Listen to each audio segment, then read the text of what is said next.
This is the world news at 12 on Voice of the People, 90.3 FM. My name is Chioma Innocent, and here are the top stories. Lamidi Apapa justifies takeover as Labour Party chairman. Tombolo talks tough as protest has attacked 28,000 barrels per day facility. Edo State governor begins early campaign for President Tinubu, and US poses higher tariffs for most countries after market havoc. Details now. Thank you for staying with us. The world news at 12 begins on the foreign scene, where President Donald Trump has announced a 90-day pause for countries hit by higher U.S. tariffs, but a trade war with China has escalated in a dramatic change of policy, just as after levies against roughly 60 of America's trading partners kicked in. Trump said he was authorizing a universal lowered reciprocal tariff of 10% as negotiations continued. At the same time, he increased tariffs on goods from China to 125%, accusing Beijing of a lack of respect after it retaliated by saying it would impose tariffs of 84% on U.S. imports. This comes just 1 week after President Trump announced import taxes on all goods entering the U.S. in the biggest upheaval of international trade in decades. His plan set a baseline tariff of 10% on all imports, which remains in place, but also higher rates on partners the White House described as worst offenders for what the president considers to be unfair trade practices. This includes the 27-member European Union, Vietnam, South Africa, and many more, all of which were due to be on the receiving end of U.S. tariffs ranging from 11% to more than 100%. Back home in Nigeria, Alhaji Bashiru Lamidi Apapa has defended his recent move to take over as acting national chairman of the Labour Party, saying his actions are backed by law and that he never went into hiding. You will recall that Apapa at a press conference in Abuja on Wednesday said a Supreme Court ruling delivered on April 4, 2025 had validated his leadership claim.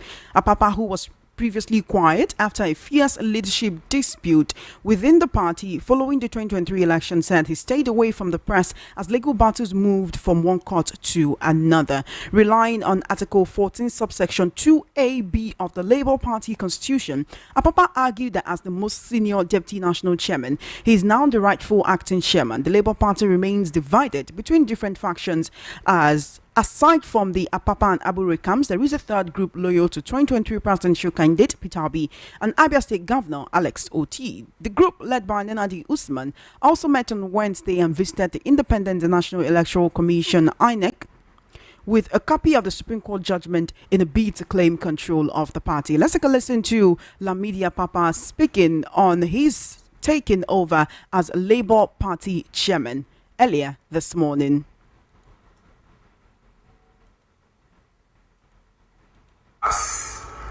Confer on Aburi as the national chairman.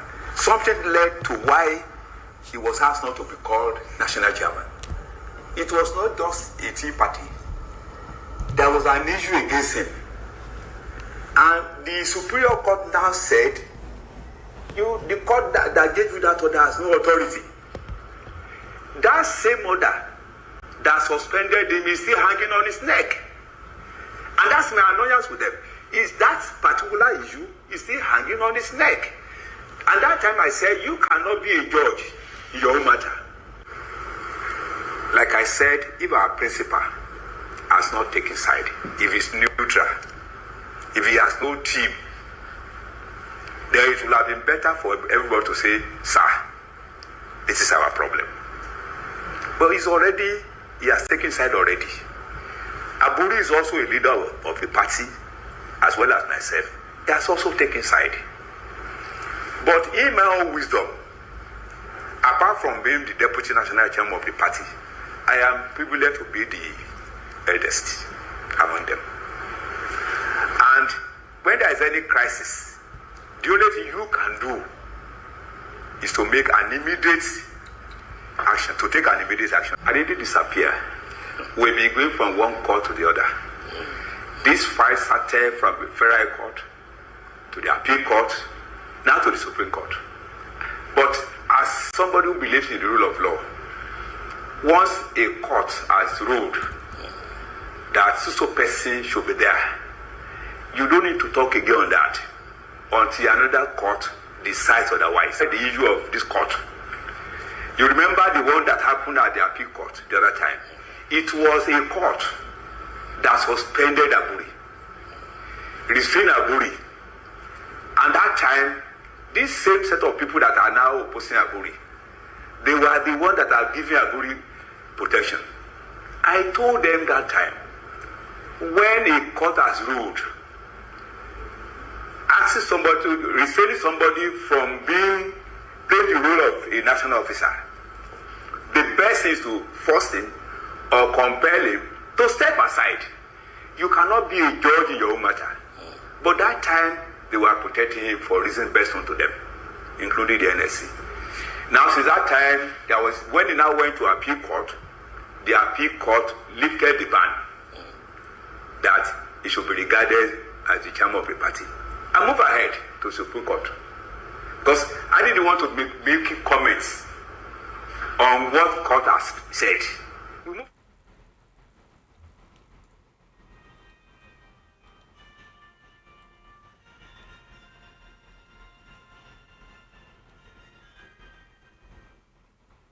In a recent development, Government Ekpemukpolo, the Chief Executive Officer of Tantita Security Services Nigeria Limited, has dissociated himself and his company from the protest and shutdown of the 28,000 barrel per day facility in Warri by some Ishakiri natives. In a statement, Ekpemukpolo, popularly known as Tompolo, denied allegations that he was using federal government contracts to deploy means to annihilate Ishakiris, signed by the head of press for Tantita Security Services Nigeria Limited, Paul Bebenimibio. The statement said Tompolo was not part of any alleged collaborations aimed at marginalizing the Ishakiri people. Bebenimibio also said that the oil field is not under the jurisdiction of Tantita and that the company is only interested in carrying out its security duties. According to Tompolo, the controversial Ogidigbe oil field affected by the protesting natives was under the watch of PNIL and not Tantita. He said, and I quote, "Nobody dares Tantita. The issue has nothing to do with Tantita and Tompolo. It is not only Tantita that is doing the security job. The Olu of Ishakiri's company, Pipeline Infrastructure Nigeria Limited, is also covering that area." In a recent development, Edo State Governor Monday Okpeolo has started a grassroots campaign to support President Bola Tinubu's re-election bid in 2027, openly rejecting other likely contenders such as Atiku Abubakar and Peter Obi. The governor made the declaration on Wednesday in Benin City during a ceremony to welcome Honorable KC Osamoyi, a former member of the People's Democratic Party (PDP), into the All Progressives Congress (APC). The 2023 presidential election is not far off, and here in Edo we're already getting ready to work. We've begun early mobilization for President Tinubu's second term. Our resolve is clear. The APC remains the path forward for sustainable development. This is according to Governor Okpeolo. He also hinted that more opposition members will soon join the APC, calling the movement a carnival of political realignment. The governor also urged young people to get involved in politics, stressing the importance of youth inclusion and loyalty to the party. The Independent National Electoral Commission (INEC) on Wednesday referred to Mr. Sam Olumekun as its acting chairman, fueling ongoing speculation over the status of the commission's substantive head, Professor Mahmood Yakubu. Olumekun, who served as INEC's national commissioner and chairman of the Information and Voter Education Committee, was addressed as acting chairman during a meeting with the Labour Party leadership at the commission's headquarters in Abuja. The reason for the temporary delegation of duty is that Professor Yakubu is currently in the Gambia, where he is attending a meeting of the ECOWAS Network of Electoral Commissions (ECONEC). According to the constitutional provisions, the INEC chairman serves a 5-year term with the possibility of renewal. Professor Yakubu was first appointed on November 5, 2015 and was reappointed in 2020, making him the first chairman to serve 2 terms in the commission's history. Per Section 157 of the 1999 Constitution, the INEC chairman can only be removed by the president with the approval of 2/3 of the Senate. The latest development follows earlier reports claiming President Bola Tinubu had dismissed Mahmood Yakubu and replaced him with Professor Bashiru Olamilekon. In a tragic development, unidentified gunmen have killed the man Garbati Finu and his son Abubakar Babuga Garbati along Bungudu Duhua Road in Zamfara State. VOP News gathered that the gunmen further took away their motorcycle. According to a source, their bodies were carried to the General Hospital Bungudu for autopsy before being released to their family for burial. VOP News also learned that later that evening, a group of armed bandits ambushed members of the community police guards CPG operating at a checkpoint between Sauna and Gidankano along the Sokoto Guzau highway. The bandits overpowered the CPG members and abducted one of them and took him to an undisclosed location. Military operatives have since launched an operation to track down the bandits and rescue the abducted CPG member. Meanwhile, the police are yet to issue a statement on the incident. You're currently tuned into the World News at 12 right here on Voice of the People 90.3 FM. We're now heading to the news analysis segment. Joining me to discuss issues on the news this afternoon, I have Mr. Ola Emmanuel Jester. He's a seasoned public, social and political analyst, educator and advocate for good governance, transparency and accountability. As an anti-corruption advocate, he's passionate about promoting equity, fairness and justice in our society. Through education and public speaking, he empowers citizens to demand accountability and promote transparency in our institutions, believing that together we can make a difference, but it requires collective effort, as every individual has a part to play.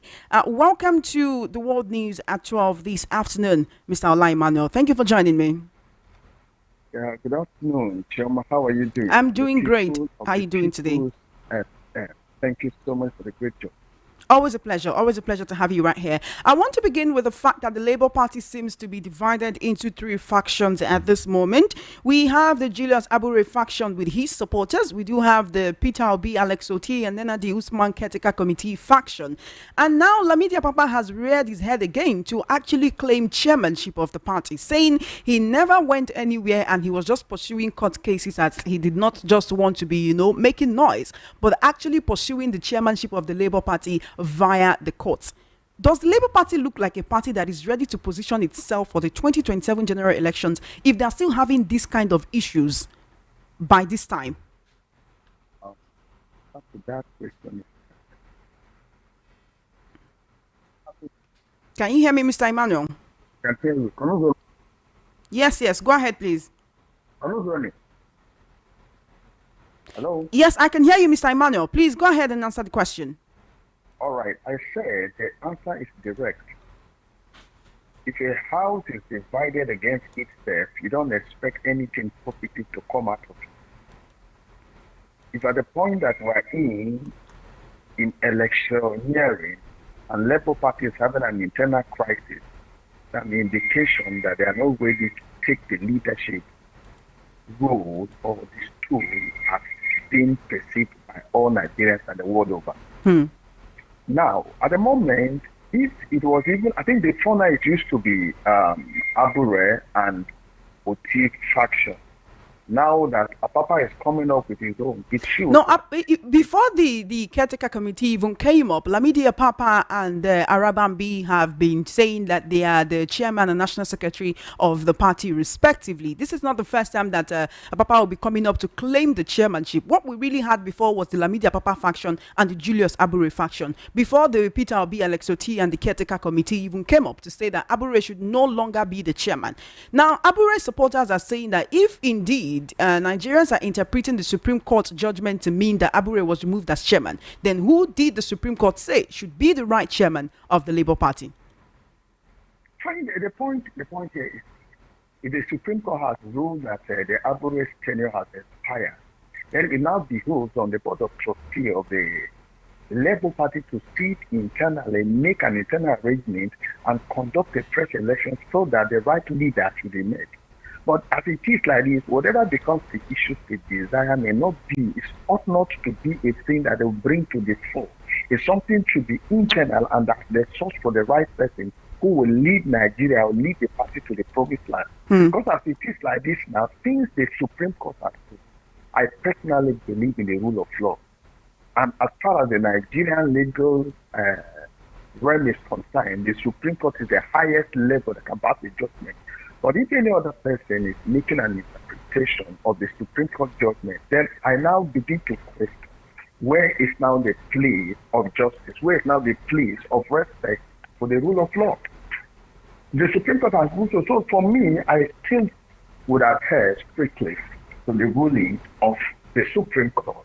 Then, since that is what has come to stay, my opinion would be that these people, both the faction, Abure, Apapa, and Nendi, they should go together, call for a meeting. I'm aware now that the Nigerian Labour Congress has weighed into the subject matter. And they're also threatening that if the three factions did not hold themselves well, that they're going to take over the offices of the Labour Party. And if that happens, it's going to mean that it will throw the entire party into a quagmire that the current leadership of the APC still have an upper hand over. So that is completely unhealthy. And with that, they will not take Nigeria to any place. The party will not have a say in the forthcoming general election. We'll come back to this conversation. I want to quickly talk about the fact that yesterday, while Peter Obi and the Nenadi Usman Caretaker Committee were meeting with INEC, right? Yes, they named somebody else that was not Mahmood Yakubu as acting chairman. And we're also now getting reports that the reason for this delegation of duty, which seems to be temporary, is that Professor Mahmood Yakubu is currently in Gambia attending a meeting of ECOWAS electoral commissions, right? He has to be there because Nigeria has an election to conduct, a general election to conduct in 2027. Since on Monday when this came up, when there's been speculations of his sack by the president, a lot of Nigerians are actually happy about it. Following the 2023 elections, there are many Nigerians who believe that the problem we're experiencing in this country today, economic or otherwise, is as a result of the actions of Professor Mahmood Yakubu, directly or indirectly. Why do you think Nigerians are actually so happy at the fact that it may be true that he's been sacked? But from what we've seen and from the fact that the presidency has actually denied the reports, well, for now, he still remains the INEC chairman. Yes, the thing is, the thing is that in Nigeria, we most of the time are not always coming openly to make issues known to the public. Most of the time we hear or the information smells out and people begin to talk it at the background before it comes to the open. There's no gainsaying stating that the crisis in the economy and whatnot in Nigeria is as a result of the position of INEC that is not actually independent. And the umpire is Mahmood, Professor Mahmood. His part in the whole thing is an issue. If you remember, you do not consider INEC to be an independent institution? I do not consider it to be an independent institution. It is not, it has not been. If you look back, we're talking about one particular man during the Babangida 1993 election, that the INEC was suppressed by Babangida, late General Babangida, because that is what they wanted, and he had his way. The same thing has come to play now, looking at what Mahmood has done. If it is independent, then the voices of the electorate will be. Mahmoud promised Nigerians that every of the elections of the 2023 would be electronically made known. It gets to that point, the server was shut down, which has given room for manipulations and maneuvering. So as it is like that, INEC is not independent, and as a result of that, whosoever is at the top, whosoever has selected the INEC chairman, have an upper hand to dictate whatever he wants the INEC boss to do. So as it is not independent. That's the reason why when there are speculations that is active, that people will rejoice. Because Nigerians are tired, Nigerians have had it up to their neck. Nigerians have completely exhausted. They are emotionally. But here is the thing, Mr. Emmanuel, right? Many Nigerians, political analysts, believe that he'll be sacked before 2025 and someone else will take over as the chairman of INEC. But what is the guarantee? Now, the same thing that Nigerians are accusing Professor Mahmood Yakubu about, of the fact that he did not exactly deliver on his promises to say, okay, there will be electronic transmission of results, the fact that Beaver's machine did not work in some locations. How do we know that it will be different when it's another INEC chairman and not Professor Mahmood? Like I just explained, the problem is its originality might not be the person of Mahmood. I stand to be corrected. It might be somebody who is dictating the pace of what Mahmoud should do. Are you listening? So, but If you are this kind of a person who does not give in to pressure, whatever who puts you there says you should do, and as long as it goes contrary to your person, you will stand up and say, if I happen to be such kind of a person, I will resign publicly. I'll call for a conference and say, I have been made to do this and I can't do it. It's against my conscience. I won't do it, so therefore I resign. Then Nigerians and the world over will know, and if the person behind this evil act will be exposed. So now bringing or making it somebody thinking that if another person comes in, it will be a sigh of relief. The response from me would be that is not going to be 100% assurance, because it is somebody who pick on somebody. And if you agree with me, the nature of appointment in Nigeria are people who will bring in to cover our loopholes. They are the kind of thing, because it's the party system of appointment that is being done. And as a result of that, I'm not expecting anything except if it is something that Nigerians actually come up and say, this is who we want. This is actually who we want. If it is something that can be voted for, it's not something that will be elected, then definitely we expect something. But be that this way, I'm not completely ruling out the fact that a new person will come and could be somebody who believes in objectivity, who believes in good governance, who believes in the welfare of Nigerians. And if such person comes in, the possibility is that if we see it. But my submission would be, if any other person comes in and something good happens, I would have surprise.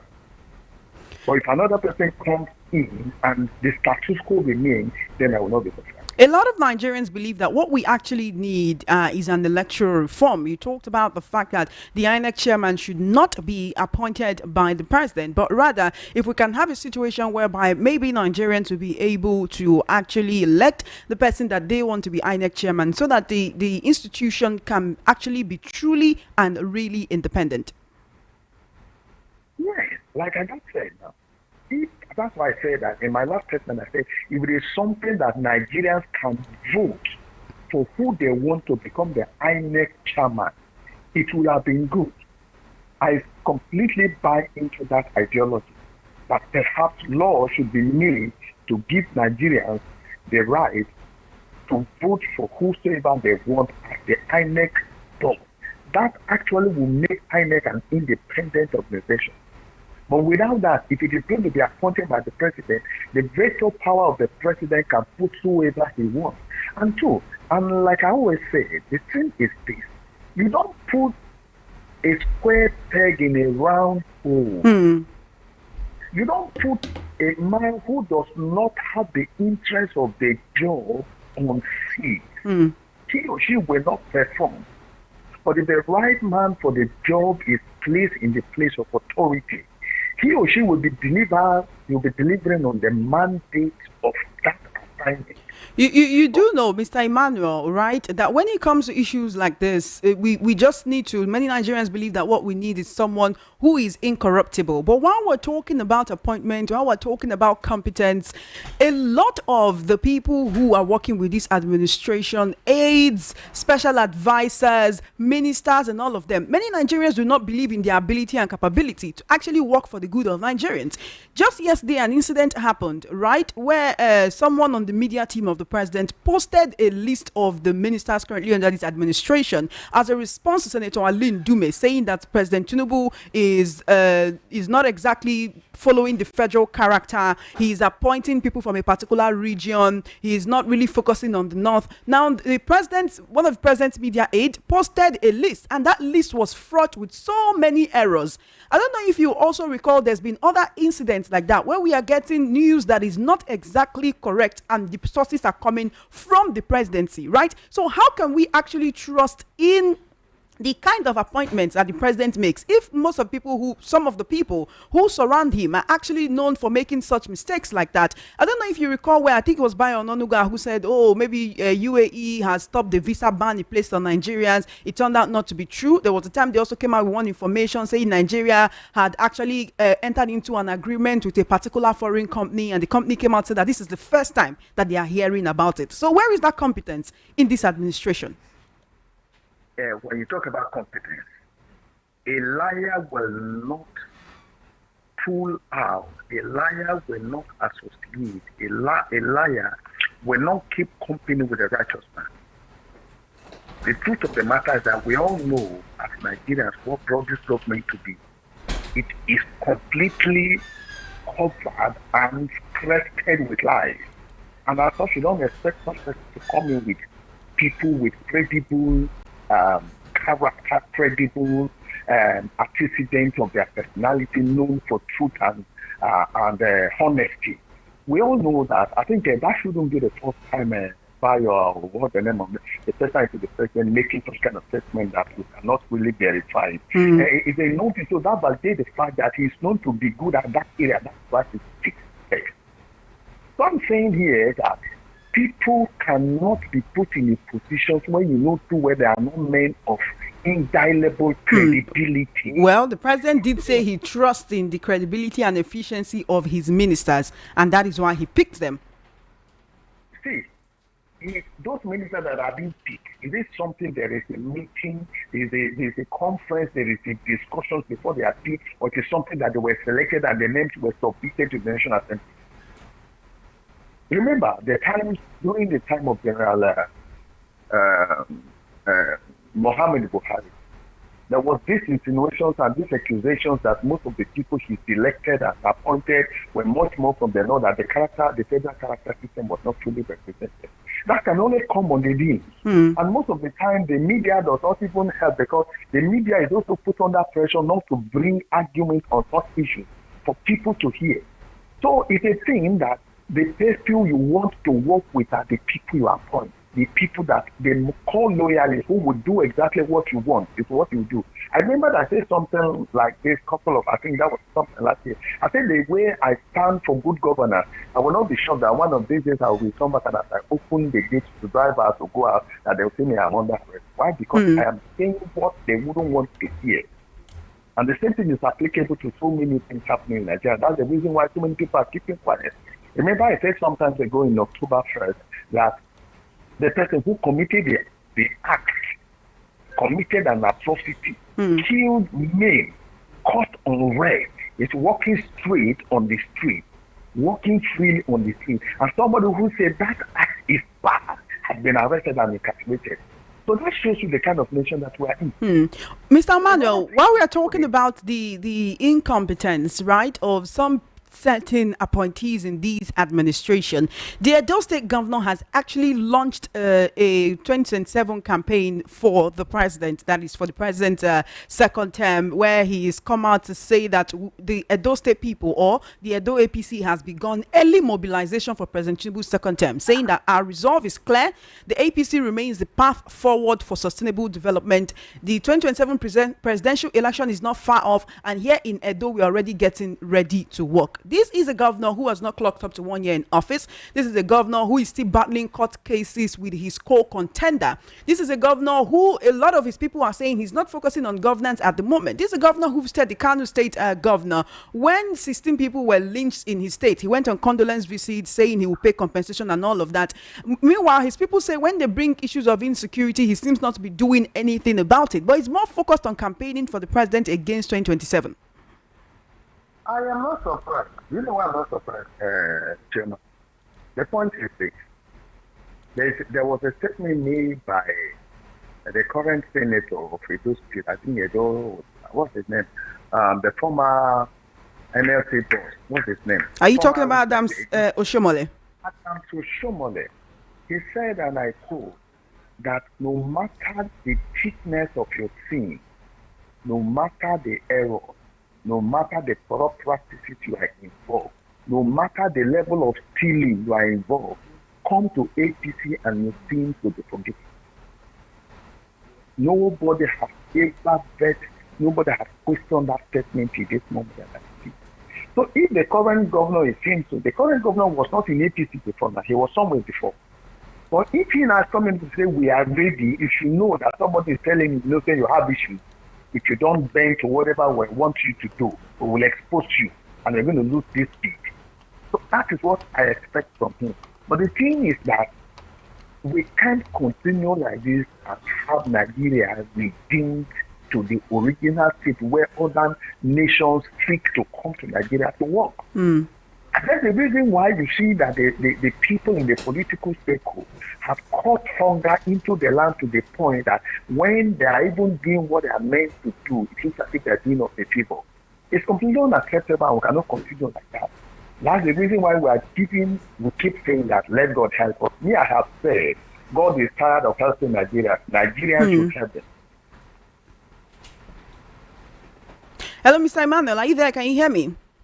Yes. You've said that it's time for Nigerians to help themselves, right? But how can they help themselves right now when the opposition, who is supposed to be speaking on behalf of the people, they are not actually banded together at this moment? While there are talks of a coalition, there is no no deal yet. According to Peter Obi, in his last media interview, he did say that there is no deal yet, and he's not interfacing with the people who want to lead the coalition as an individual but as a party. But the Labour Party seems to be in shambles, divided into three different factions. The PDP has its own issue with the whole back and forth court cases of who should be the national secretary. Some people who also say that Wike and the acting chairman of the party should also not be there as their saboteurs. Some people also consider Lamidi Papa as an agent of the APC in the Labour Party. So how can Nigerians help themselves if the opposition is not actually ready, by the way they are acting right now, to take power from the APC come 2027?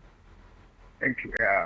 Now, let's get something straight. Like, if you remember, prior to 2023 election, Labour Party up for the game. Other coalitions can be formed by other parties. It's not only three parties we have in Nigeria. There are still other registered political parties. That if between now and 2026 June, they come together, they can come with a very strong, formidable force, and they will outsweep the Labour Party, and that party will begin to present a presidential candidate that will bring Nigeria to redemption. So that's the way we can help ourselves. It still boils down to the fact that the Nigerians who are the electorate, they have a right. They have a right to choose whoever they want. So if any party is messing up with themselves, then other coalitions can come and it will form, and they can also the current situation. Well, that is the desire of a whole lot of Nigerians, which is why I asked how Nigerians can actually position themselves before 2027. Now I go back to talking about the INEC chairman. There is a particular angle that other Nigerians are looking at to say that maybe it is in the works to actually remove the INEC chairman and have someone else take over, because even if the INEC chairman traveled to attend an event outside of the country, if you have someone sitting in for him and you refer to that person as acting chairman, does that actually bolster speculations that this person is on his way out? That may be correct. When I was responding to that, I said that most of the time, information about sensitive issues like this don't come straight. You hear it spells out like a rumor, then later it will come to the end. So if you are standing in for someone in the station and said he's not or is unavailable present or absent at the moment and you're standing in, then you can boldly say, I am so and so, I am standing in for Chioma, who is not available at the moment, therefore the news reads. You can say so. But if you are hearing this accent, then know too well that something is being cooked, or it is not done yet. The truth is that I think sometime 2 weeks ago, I have it on in article. It was Guardian newspaper or something that I can't remember bigly, that they were saying a particular person from Ogun State is being prepared to take over the INEC office, but we couldn't get the detail of the information, so the thing went on. So hearing it from such kind of things as acting, then know too well that something is being done. The truth of the matter is that even the president who appoints Mahmood as the INEC chairman or whoever appointed him before he comes in, with what is being said or what has happened, the president has ears, he has conscience. It is possible for him to talk about, let's do this, to just make people think that we are ready for change. But be that as it may, whatever is happening, we have another African adage say that whatever is shaking the bush will certainly come to the main road one of these days. So let us watch that. I guess Nigerians have no choice but to wait and see what happens with the INEC chairman. Mr. Ala Emmanuel, I must thank you so much for joining me on the World News at 12 this afternoon. It's always a pleasure whenever we get to have these conversations. Thank you so much and have an amazing day. Thank you very much. Do have a great day. You have been listening to the World News at 12 right here on Voice of the People 90.3 FM. Just before we wrap up, we'll take a look at the top stories again. You heard that Lamidia Papa has justified his takeover as Labour Party chairman. Tompolo talks tough as protesters attack 28,000 barrels per day facility. Edo State Governor begins early campaign for President Tinubu. And US pulses higher tariffs for most countries after market havoc. That is a wrap on the World News at 12. My name is Chioma Innocent. Please follow our social media handles at VOP903. FM. For coverage of your live event and brand news mentioned in our news bulletins, do send a mail to news@voiceofthepeople.ng. Good afternoon and thank you for listening.